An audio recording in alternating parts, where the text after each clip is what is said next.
Welcome back to the channel. Here I have a video titled Revealing the Shocking Collapse of Modern Dating. This clip is actually a part of I want to say a 2-hour, 2.5 hour podcast. I did watch the entire podcast maybe 2 or 3 weeks ago.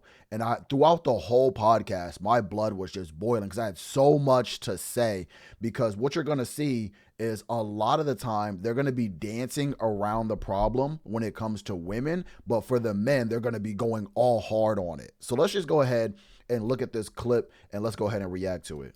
What we have right now is there's fewer and fewer men that are hypergamous mates for women. So if there's a much smaller pool of guys, then what you have is you have a bunch of women competing for the same men, and then a bunch of guys get ignored. But what I also see is that those top guys are having a hard time deciding. So I feel like in my coaching practice as a dating coach, I'm working with a lot of women who say, what do I do? I've changed my profile the way you said I should. I took your class, but I still feel like there's just not enough great guys. And then I work with these CEO men who are having...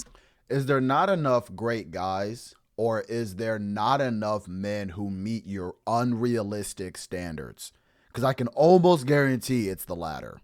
Such a hard time choosing. And so I think we really have this exacerbated problem where so many women are competing for the same men, and then a bunch of guys are getting ignored. And then what ends up happening is, where do those guys go? And they go online. That's what you see. They go to porn. They go to porn, or they go to Reddit. I mean, I love Reddit, but they're really going to some of these red-pilled communities. And so what you're seeing now is just men really opting out of society. So when you go back to that stat, 1 in 7 young men in the UK is NEET, not an employment, education, or training. They have just opted out. And as Scott says, there's nothing scarier than a single man, a young single man. And so we are just creating a lot of these angry young single men who are saying, well, this is rigged against me. And so that's why I am worried about the rise of people like Andrew Tate. And if we wonder, where are the dads, where are the men? Well, men are finding these father figures, but they're finding them online, and they're not the father figures that I would choose for the majority of men. And so I'm really worried about this, because I feel like women are saying, guys, you need to step up because I can provide and I don't need that from you. And guys are not prepared to rise to the occasion. And I love how they say that men need to step up because I'm doing this now. Who asked you to do that? None of us. When I look at all the men, none of us is like, yeah, we want boss babes. We want these types of women to be able to provide for themselves. No, you are going after power. Let's be honest with it. You are going after power because you didn't like the position that you're in. And that made you evolve into whatever it is that you are right now. We can call it the modern woman. And now you're turning around and saying, well, why aren't you evolving? First of all, you never consulted me. I didn't want to evolve. I liked my life the way it was. You wanted to evolve. And because you wanted to evolve, now you're expecting me to evolve. And a lot of men are saying, no, I'm not going to evolve. And you're saying, oh, well, you need to step up. Step up? No, we don't. You need to actually consult with another human being before you make drastic decisions, especially if you want to be in a relationship with that individual. What are women looking for? Scott talked about height. Yeah. So I would say, I work at Hinge, but I do think that apps have perpetuated this issue around height, because if you can set your height filter to something, then you might set it higher. And then it's as if you have the dating app is a club, and you're literally having bouncers that prevent a bunch of guys from even getting into the club. So many women in the US set their height filters at 6 feet, but only 14%. She doesn't say the stat. I want to say she says it in the longer, like the whole pod. I want to say she said 80% of women on Hinge set their dating preference at 6 feet. 80%. Anyway, let's see why that's crazy. Oh, many women in the US set their height filters at 6 feet, but only 14% of men in the US are 6 feet or taller. So what happens to the other 86% of men? And women are saying, where's my guy? It's like, well, he's not even showing up on your app. And so a huge thing that I push women to. And again, listen, literally women have 86th. That's actually really funny. I hope you get that reference. They have 86% of the potential dating pool just off of height alone. And here's what they're not saying, right? There are certain women in every society who I can expect to have those realistic or unrealistic standards, right? These are your 8.5s, your 9s, your 10s. We can understand that because the life of an 8.5, 9, and a 10, they're having so many guys throwing themselves out at her that things like money don't matter, things like abs don't matter, because the sheer volume of guys throwing themselves at an 8.5, 9, and a 10, it's like she's gonna find what she's looking for. So if she wants to build a man in that regard, she can do that. But what we're not talking about is these people who are setting these height filters are 3s, 4s, 5s, 6, 7s. These are the people who have those height filters. The people who are like, relax. We're like, okay, like you may look okay at a 7. I mean, you know what I'm saying? You're not gross, but like, come on now, you're not that. And I think a lot of women have this ego to where they think they're that because they're sleeping with the top 10% of men, and they think like, oh, because I can sleep with him, I can date him, and that's not one and the same. To do is to change their height filters and just say there is nothing that proves that you're going to have a successful long-term Let's run that back. relationship. Their height filter. And so a huge thing that I push women to do is to change their height filters and just So a huge thing that you're trying to tell women to do is change their standards. That's what you're trying to do. I love how they say, "Oh, look, just adjust the height a little bit." You need to tell them to lower their standards. And again, we're saying lower the standards as if it was even to begin with. Right now, they've inflated their value. That's what we're realizing. If we have a 5, right? A 5 will go out into the dating world. And we've seen videos like this. So I'm not making this up. A 5 will go out in the dating world and she'll think she's a 7. She'll think she's an 8. And so she thinks like, oh, because I'm this, my equal is a 7 or an 8. No, sweetheart. Not at all. Not at all. And so we're saying lower your standards, but what we're really saying is date within your means. You know what I'm saying? If you take a guy who's a 5 and you give a girl who's a 5 and you say, hey, this is your looks match, the woman's going to have a problem with it every time. And it's like, I don't think you understand where you stand. And again, I know why they think that, because there's so many guys who want coochie so bad, they just wanted to lie to them. Oh, yeah, baby, you look good. Yeah, beat, and then they gone. say there is nothing that proves that you're going to have a successful long-term relationship if the guy is higher. I'm married to a short king. I love it. I feel like I really found this gem. And I think that so many women are missing out on great potential partners because of things like height. Scott's point as well about they will date one of the men in the top 10%. Yeah. Sleep with him potentially, and then that kind of adjusts their standards and they expect all other men to meet that standard, but there is. And this is the type of shit that pisses me off, bro. I want you to hear again what he just said, and then we're gonna tell the truth of the situation. Point as well about they will date one of the men in the top 10%. Yeah.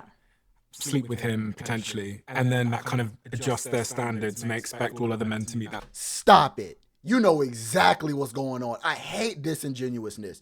You're telling me they're saying that these girls will go out here and they'll date the top 10% of men and then potentially sleep with them, and then they're expecting. No, we know that's flipped. They're sleeping with the top 10% of the men and then dating them potentially dating them. That's what's really going on. And the fact that they can sleep with them, they think that, oh, now I have potential for long-term relationship. No, you don't. That standard, but there isn't enough men to meet that standard, is there? I haven't specifically heard that. I mean, there is a lot of evidence around assortive mating that people sort of have an internal sense of how attractive they are and that they end up with. False. They have false. I think most men do. Not on the other side, not at all. Someone similar to that, but assortive mating is different than hypergamy, which is really this idea, as Scott said, that women tend to date horizontally and up, and men date horizontally and down. So if you have 2/3 of women who are college grads and 1/3 of college grads who are men, and some of them are going to date women without college degrees, you truly do have this dating crisis where there's just not enough men to meet this hypergamous mating. And again, you really have to separate academia with reality. It's very hard for people to do, but you have to do it. And the difference is there are academics, people who are not in the field, who are studying the field, who are making these titles and trying to explain what's going on in the field. So much so that you have people who will say, "Oh, well, that's normal. That's in her biology. That's because she's doing this. You know, that should, they're wired that way." It's bullshit, bro. It's all bullshit. You wanna know how I know? You wanna know how I know? Women, it's like, oh, women just, they like to date and sleep with people who are on their level and above. If that was the case, then bums wouldn't be having children. Bums wouldn't be having children. But what are we seeing? We're seeing a whole generation of fatherless children. She's sleeping with bums. But I thought she wanted somebody on her level and above. Now, we can make a joke and say she is getting somebody on her level, which is that bum. But again, I hate when people hide behind academics to explain something that doesn't need to be explained. Oh, she's hypergamous. No, she's not. If she was hypergamous, she wouldn't be letting bums in her womb. Come on now. Think. Again, you can't tell women to lower their expectations, but this is the reality. Right. Why not? Why can't we do that? Why? Why can't we do that? Why can't we tell women to lower their standards? Why? Because we've created a culture that made them feel safe to say like, oh, I don't need to lower my standards. No, you don't. You need to lower them. and again, like I said earlier, it's not even lowering them. You're just looking at your looks match and you don't like it. When you ask a man if you could have a woman who had 80% of everything you wanted, 75% say, yeah, I'm on board. Mm-hmm. When you say to a woman, a man has 80% of what you want, 75% say that's not enough. Facts. But but even look at the media. Right. What does the media tell a woman to do? He's out, but he didn't open your door. He's not nice to his parent. You walk right out on that man. Like, it's literally every piece of media is, you don't need him. You're a strong, independent woman. Pull the ripcord. You're out. And break your family for your own happiness. Out of here. It is the basic kind of communication around this is, you are a strong, independent, powerful woman. That is wonderful. And quite frankly, you don't need the imperfect man. And they're just not connecting. I read that on Tinder, a man of average attractiveness has to swipe right 200 times to get one coffee, and then 4 of those 5 coffees will ghost him. They will decide they don't want to meet him, or they won't show up. That means a guy of average attractiveness has to swipe right 1,000 times to get one coffee. Now, what does that tell that guy? Women don't value me. Women make me feel rejected. And then they go online and they see these misogynists telling them it's not your fault. Mm-hmm. And again, and they say this in the longer interview too. They say that, women are looking for men who know how to communicate, men who are emotionally intelligent, emotionally available. These are the type of men that they're looking for. And it's like that's the last thing that women want men to do. And again, here's why. If you as a man learned how to properly communicate, and I mean like read up on it, really did your research, practiced your exercises, not just like, oh, I know how to communicate, right? You actually studied this. You studied communication. You studied emotional intelligence. You really studied that. You're going to wake up and realize just how garbage the average woman treats the average man. It's downright disgusting. I want you to, it's literally at the worst it could ever be. The book would tell you like, hey, this is toxic, but this is like even worse. And then the list that they give you is like the average treatment that a woman gives a man. In relationships too. You'll see them in marriages. There's a book, I highly suggest you read this book. It's called Emotional Intelligence 2.0. Great book. Okay, so again, when you learn that, you're going to realize like, oh, wait a minute, that's not what they want. So they're not what they want. You're going to realize that, oh, I'm being treated horribly. Let me communicate that to her and see how this works out. You're going to get blocked. You're going to get blocked, or they're going to start using different manipulation tactics. They're going to deflect. They're going to spin it back on you. That's how guys end up communicating that they're upset about something, and then she gets mad, and then all of a sudden the guy's apologizing. You learn that's manipulation. That's not how that's supposed to go. In fact, she's supposed to acknowledge how she made you feel and then apologize and then work to be better. But that's not how it goes. And I'm telling you, like, if you practice these things because I fell for that nonsense a long time ago. And even though I'm glad that I studied it, communication and emotional intelligence, but I fell for that too. I said, okay, let me be more communicative. Let me be more emotionally open. And bro, it's worked out horribly in short term. In the long term, now that I have my girl, it's been absolutely incredible. But still, like, trust me, they say that until it comes into play. And the reason why I even brought that up is because he said you have to swipe 1,000 times to get one coffee date, because 4 of the 5 coffee dates are going to ghost him. You're not supposed to ghost anybody. You're supposed to communicate why you no longer want to be with this individual. You have to communicate and be vulnerable and say, hey, look, I'm going to be honest with you. Da, da, da, da. That's how it's supposed to work. Ghosting is toxic. Ghosting is not something you're supposed to do. But it's, oh, it's normal. No, it's not. It's not normal. It's normalized, but it's not normal. That's not how things are supposed to go. But yet, that's the average guy's experience. And these men become much more prone to misogynistic content, much more prone to nationalistic content, blaming other people for the lack of economic opportunity. They start sequestering from society. I worry that we are literally evolving a new species of asexual, asocial male.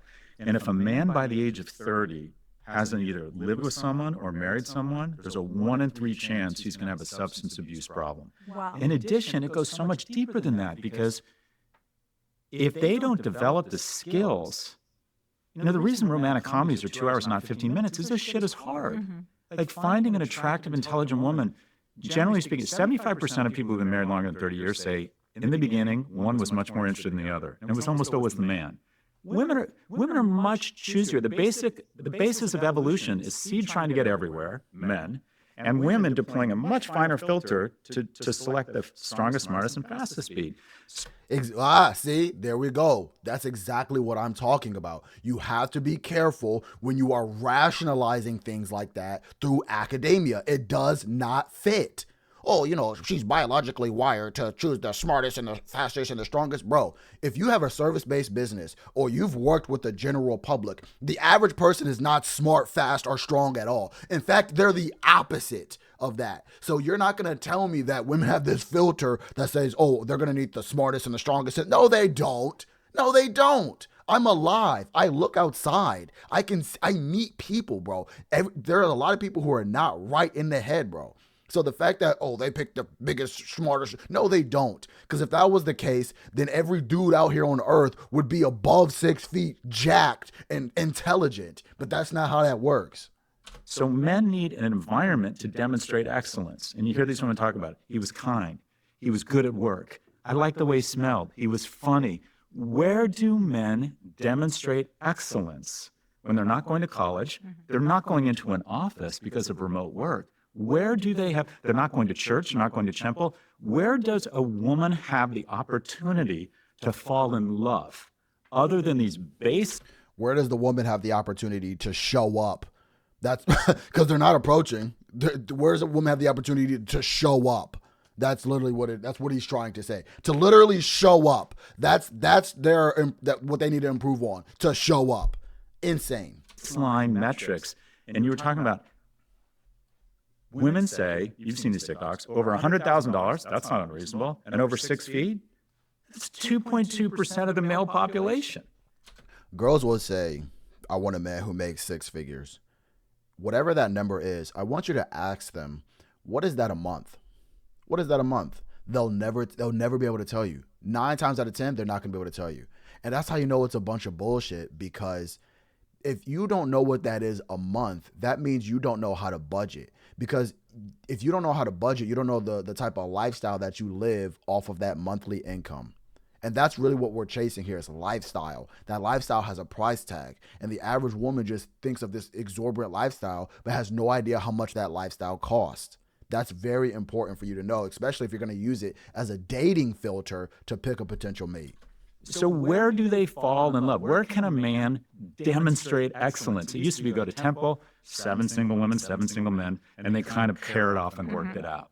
And online dating, similar to online e-commerce, online rentals, it's created a winner-take-most, if not all, environment. And who cultivated that environment? Who is making the choice to say, I'm going outside of my league and I'm only chasing these types of people? Why aren't they saying that? They always go around that. They make it seem like, oh, this is a group problem. And it's like, no, it's not. It's basically been amazing for attractive guys, attractive wealthy guys, tall wealthy guys. It's been amazing for them. For all the other guys, it's been a disaster, and it's been made it mildly shittier for every woman. The digitization of mating, I believe, has been a disaster. It's been bad for women. It's been disastrous for men. I want to talk about how the genders seem to be separating in a lot of important ways. We know from research around political affiliation that women are now, on average, 30% more liberal than men. So they are definitely experiencing political polarization. Then, for the first time in history, more men are attending church than women. And when I started this research, I really came at it from this point of, is it just me or are there not as many eligible guys? But when I dug into this, I found that both genders really feel misunderstood. And so I asked men and women who has more power in relationships. So equal amounts, men and women said, oh, we have the same amount of power, 42% of that. But then what was so interesting is that 46% of men said women have more power and 46% of women said men have more power. So there's this huge feeling of, oh, the other gender has all of this power. And when I spoke to people, I want to tell you about 3 dating paradoxes that I saw. So the first dating paradox for men is this idea that now that women are providers and do not need a man to take care of them financially, they really want guys to step up with emotional support. But here's the paradox. They were not raised and they don't know how to give that emotional support or emotional availability. So we know. And neither do the women. That's the biggest thing. Neither do the women. The women will do this for each other sometimes. But again, they're like, oh, I want these things. And I would love to have the opportunity to ask the question of, well, how are you doing that for him? And I can guarantee you it's going to be crickets every time. Crickets every time. Women, even if they have the same number of friends as guys, the women are talking to their friends much more often. Women speak to their kids, even starting at a very young age. They use more emotional language with their daughters and their sons. So constantly we have this feeling where we're asking men to do something when they don't have the skills. I was talking to my friend David, and he said women are in graduate school when it comes to emotional conversations, and guys are in 3rd grade. The other part of the paradox. Emotional conversations, meaning speaking in emotions, not the process of processing emotions. No, speaking in emotions. Really, there's a difference there. Is that women are asking men to be more emotionally open, but then they get shamed when they do that. So we have this great quote from Brene Brown where she says, we beg guys to open up, we beg them to let us in, and then when they do, we can't stomach it. And I heard that over and over in my research. There's this quote where a guy says, a woman would rather see me die on the white horse than fall off of it. And so there's this sense that I have to be perfect, I have to be the masculine and the feminine, but I don't have the skills to do that.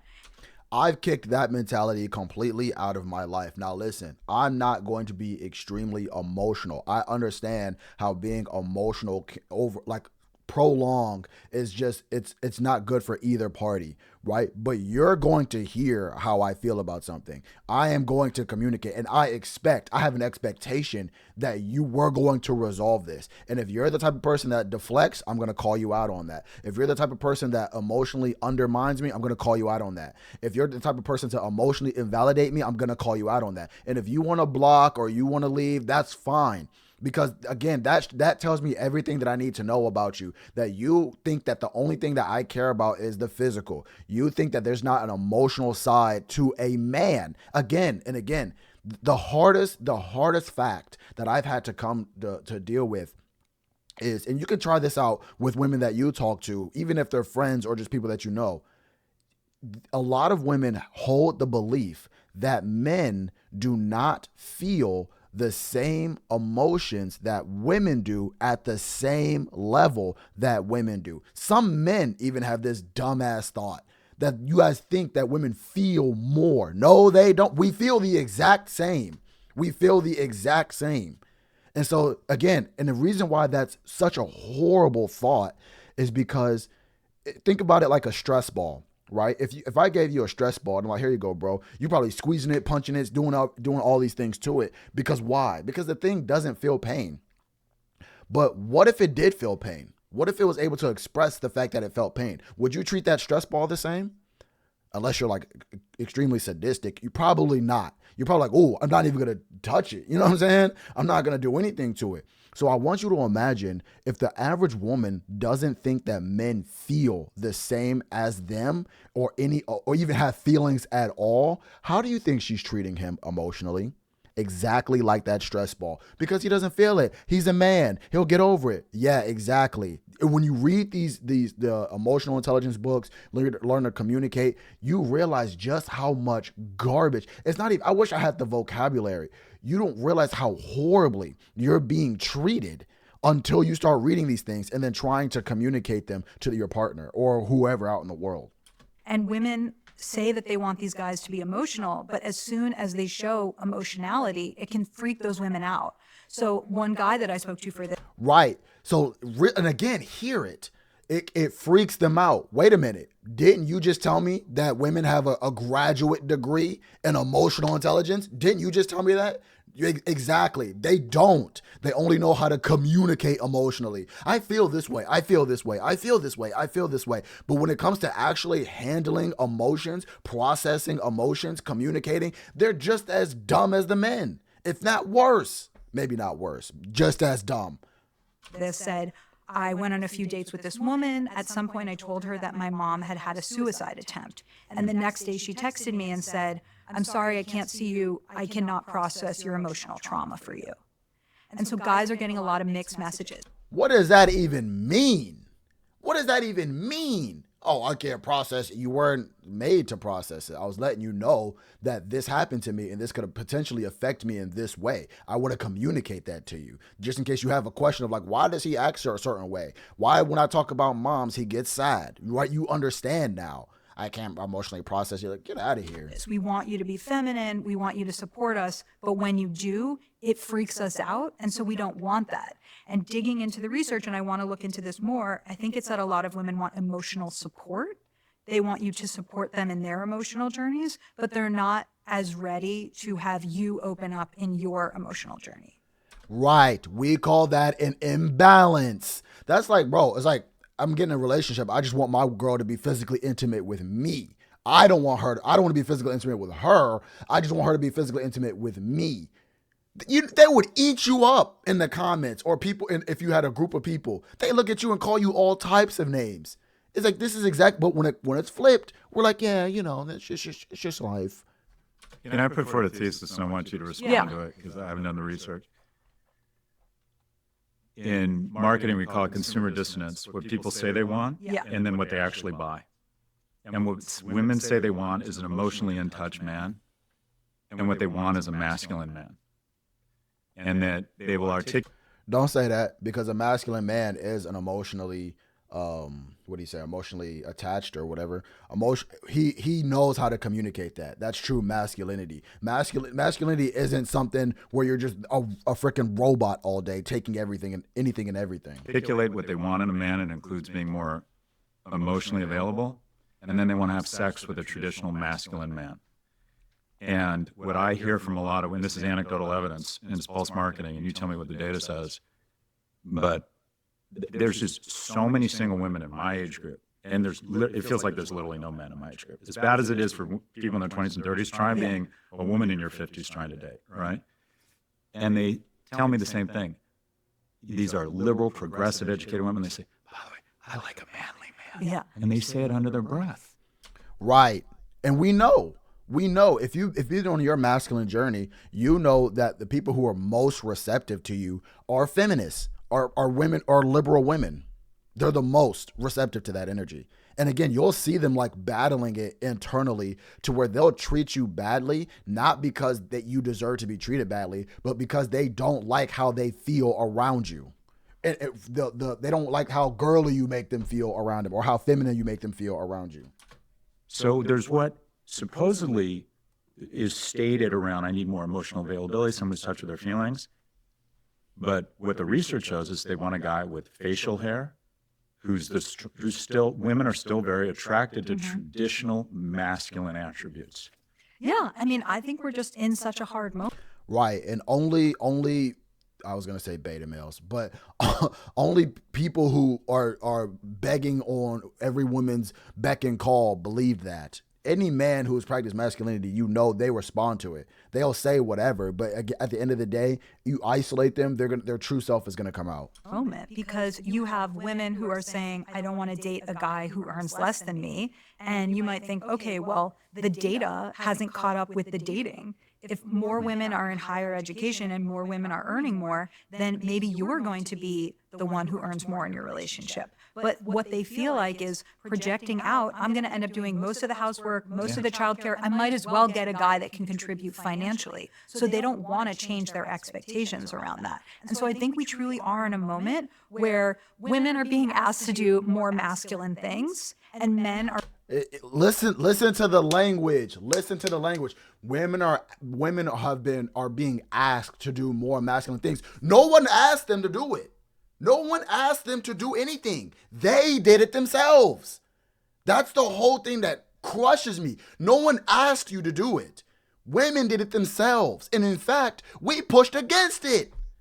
We pushed against it.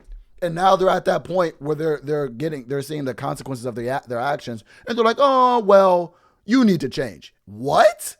Exactly. It's craziness. Are being asked to do more feminine things. And I think a lot of that is progress, but it also seems to be creating a lot of confusion in the dating world.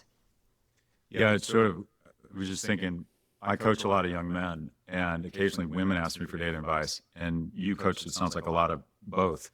And first thing I say to men is I ask them, like, would you want to have sex with you? All right. Are you in shape? What do you look like naked? Do you have a plan? You don't have to be rich now, but do you have a plan? Right? Have you found means of being confident? Can you demonstrate kindness and excellence across anything? And the only advice I give women is second coffee. And that is, maybe it wasn't great. I mean, if you don't like the guy and you're just like turned off, fine. But if it was just okay, maybe give it a second coffee. This is bro, I'm on one today. Are you hearing this? Are you legit hearing this? They say, hey, men, you need to make sure you're in the gym. You need to make sure that you're getting your health or your wealth in order. You need to make sure you're being emotionally intelligent, communicative. You need to make sure you have a plan for your family. Make sure you're willing to sacrifice it all for your family and your kids and all this. Hey, women, just show up to the second date. This is what we're talking. This is the problem. This is exactly what we're talking about. It's insanity. What are you saying? And you'll wonder why the average guy is like, what? I'm not doing all that. And again, that's one of the things that you go through if you went on your self-improvement journey. You start to get into shape. You start to get some money. You start to understand communication relationships. You start to have a plan for yourself. And you know what's waiting for you on the other side? Fatty McFat, who thinks she's on your level.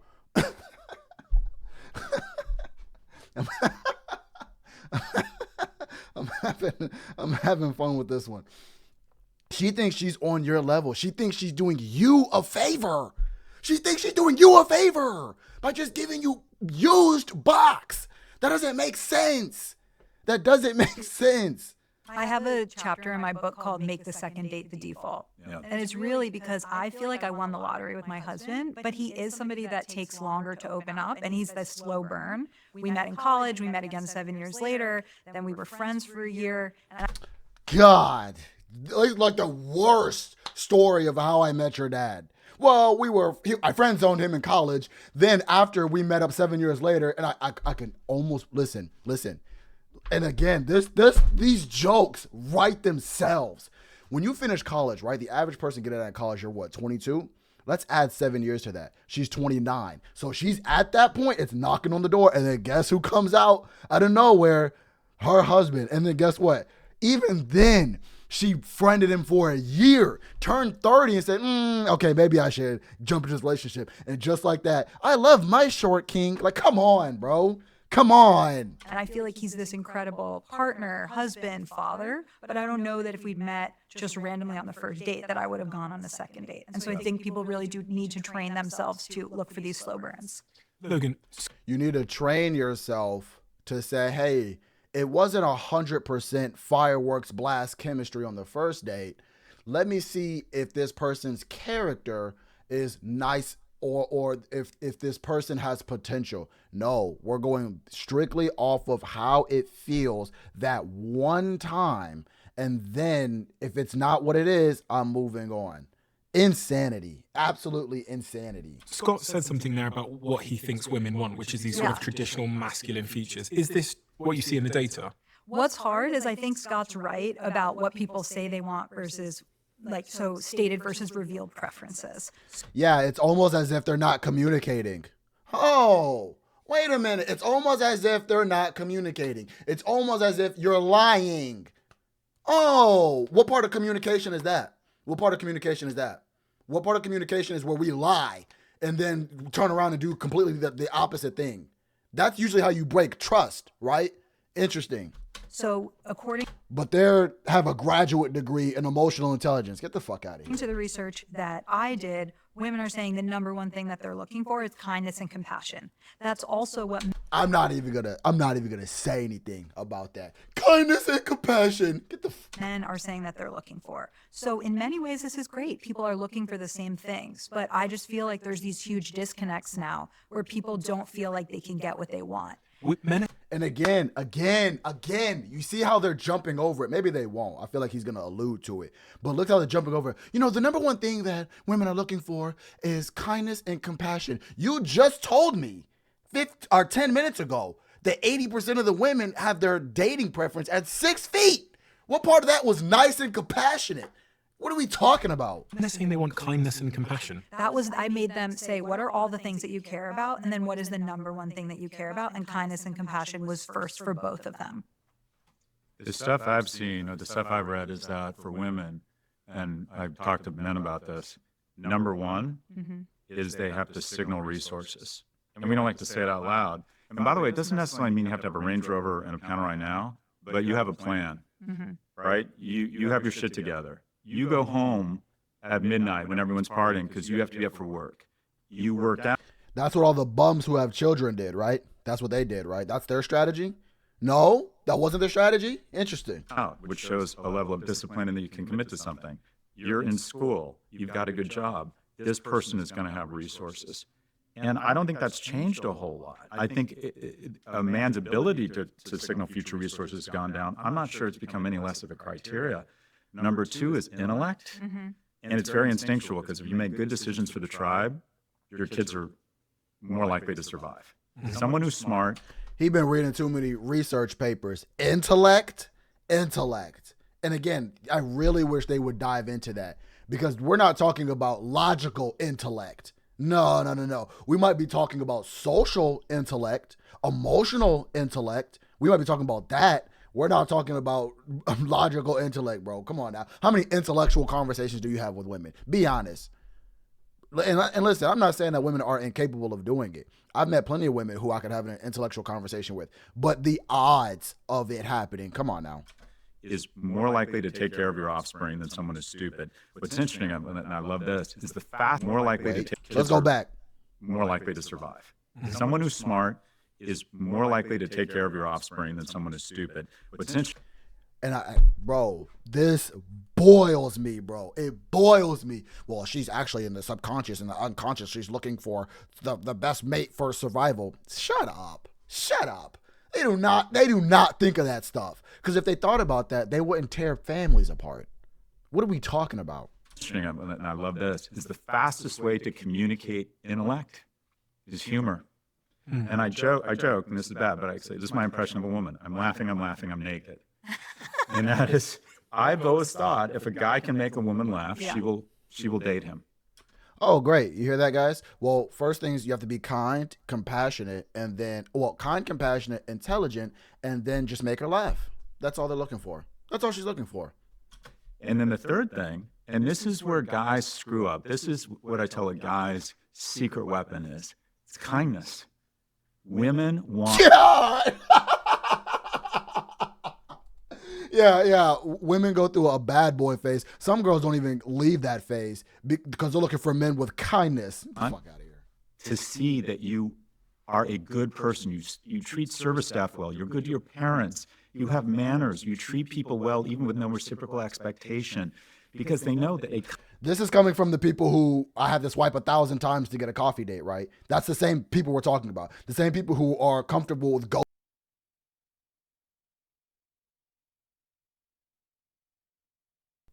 That's the same people we're talking about. We're talking about the same people who ghost individuals, who don't communicate with individuals, who are not emotionally intelligent.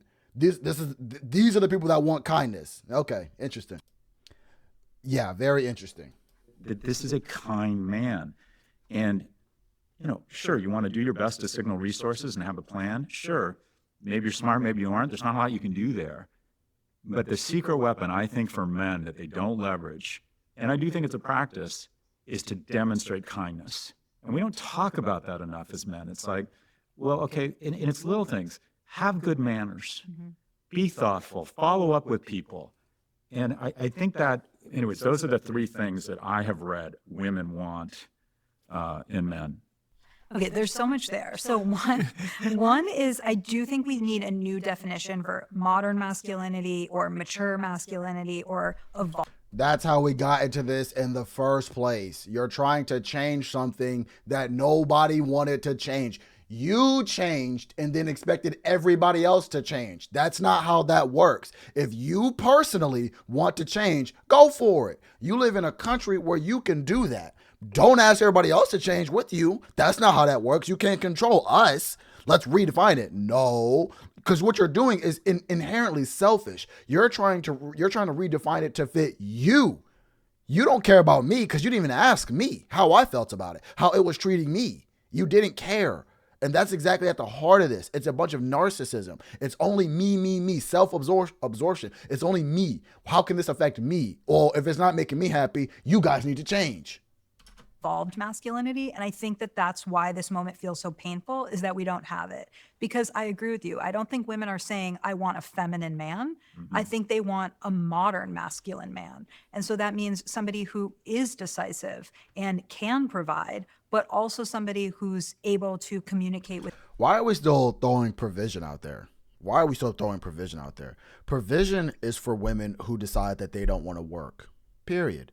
If you want to work, listen, if you want to be in a relationship with a woman who decides to work, that's fine. I have nothing against that. But don't say you want a provider. You're working. You're already providing. You know what I'm saying? And that's another thing. Baby, if we're in a relationship, if we living in the same household and you have a job, guess where those funds are going? To me. You know what I'm saying? Or, however you guys, depending on how you run your finances. But again, if you decide to work, that money is our money. That's not I know there's people, relationships out there. They're like, oh, well, my money is our money and her money is her money. Yeah, all right. Dumbass logic, bro. With them emotionally. And so one of the suggestions that I came here today to talk about is this idea of men's groups. So about a year ago, my friend David Clavins, who happens to be a world-class magician, came to my husband and said, I'm going to form this men's group. And so it's about 6 or 7 men, and they meet together monthly, and they have formed this council of peers. So every month that they get together, every guy sits down with Post-it notes and says the 2 issues that are most pressing for him. So first of all, I think that that's a great way of doing it, because it's actually that time to say, what am I struggling with? I think many people in their lives, maybe especially men, don't sit there and say, what's top of mind for me? So guys get the quiet time to do that. Then they go around in a circle, and whoever has the most pressing issue, they get to take their time. And some men might say, these are top of mind for me, but it's not a priority. I'll give the time to someone else. And each month they talk about what's going on for them. They hold each other accountable. So month 3, they might say, hey, David, you've been talking about that for the last 3 months. Are you going to actually do anything? And so I will give her that. Men's groups are extremely important. I've hosted, I want to say 2 men's groups that have lasted over a year and 3 months. And again, the amount of changes that you get being in a men's group is absolutely phenomenal. I highly suggest that you join a men's group. And I'm honestly thinking about opening mine back up. We'll see. Anything about it? And I love that these men have a masculine space to actually go through what's going on for them. Because maybe they have wives and girlfriends they can go to. Maybe they don't. But I think it's a different type of advice that you get from a council of trusted peers. And I really do think that men's groups could change a lot of these issues, because I can sit here and say everybody should be in therapy. Guess what? Therapy's really expensive and many insurance companies will not provide it, or there's a huge waiting list. And so if we just sit around for all these guys to go to therapy, that's not going to happen. But men's groups are a way that men can lead each other. They can provide this tribe of peers. And I have just seen so many changes in this group. So David told me his story where he had a lot of anger about his mom's debilitating illness. And he wasn't really experiencing it, and it was coming out as anger at his mom, but he wasn't conscious of that. But by getting the anger out in a safe place with men, the only place where he felt like he could truly be angry, he was able to get over it and to actually treat his mom with a lot more empathy. Or my husband has gone to the group and talked about ego stuff at work, or how hard the transition to becoming a parent has been. And I feel like the men in this group have grown so much over the 12 months that it's been happening that I just paid for my brother-in-law to be in a men's group. And I want there to be tons of men's groups because I really feel like this isn't an issue that a therapist or a mom or I can really solve. I think men need to be solving this problem within themselves. What you said is really powerful, because if you walk down the hallway at Stern, there's Golden Seeds, women in venture capital, Black Women's Consulting Club. There are women's support groups. There's nothing for men. And these groups are really wonderful. Man Talks is one that I've been looking at, where they've said, let's get together and just be supportive of each other. And it's a fairly new phenomenon. I think people are afraid of men gathering because traditionally bad things have happened in that. Gangs. Right. Gangs. And again, notice how the moment she said that, they immediately go to the most extreme examples. Men get together all the time. There are guys who are fishing groups. There are guys who are in travel groups. There are guys who just drive motorcycles. They tour motorcycles going from point A to point B. There are guys there are so many things that men do, and there's nothing violent about it at all. And I really dislike how she just said that. It was like, oh, when men get together, bad things happen. That's when people get together. I'm just thinking of like many situations in That's which like funny. if once there's a tiki torch, I want there to be some women there, right? Like, so there's a reason why people have been Right. To disband it or to ruin it. fearful of this. Or it's like when the whole world was a men's group, a men's club, you didn't need to have men's clubs. Yeah. But I think in this moment, this is a really powerful, organic, grassroots way for men to change. So I imagine that you have group chats with men that are your peers that you go to for advice. And I feel like there's men out there that don't have that. And we are meant to make decisions by getting advice from other people. I personally have a board of directors that in my life, when I'm in a Okay, I think we're pretty much done here. But listen, if you really want to be how I was feeling like 5-10 minutes ago, just watch the whole clip, or not the whole clip, the whole interview. Because I was basically like that the whole time. Every time, like at the end of the podcast, their advice to fix this entire problem was men need to get healthier and in better shape. They need to get richer. They need to get more money, get skills, get into college, go into trades. Men need to focus on how to communicate, how to be emotionally intelligent. They need to have a plan. They need to understand who they are as a man, be in their future and in their family and all this other stuff. And then when they came to women, they were like, girls, just show up. Show up to the second date. Give him a second chance.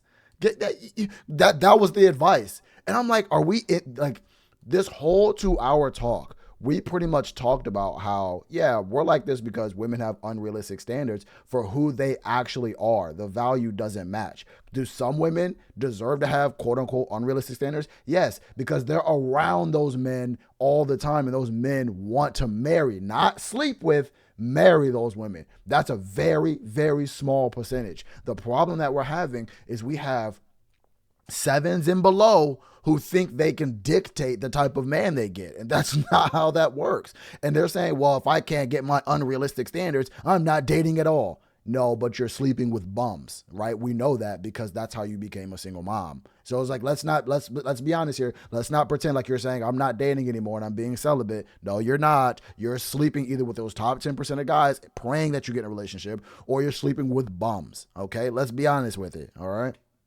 So yeah, that's gonna be today's video. This is a long video, so if you made it to the end, bro, let me know in the comments. Say, yo, I made it to the end. I appreciate you, bro. I know who the real ones are. And so I'll see with that, guys. I'll see you on the next one. All right, peace out.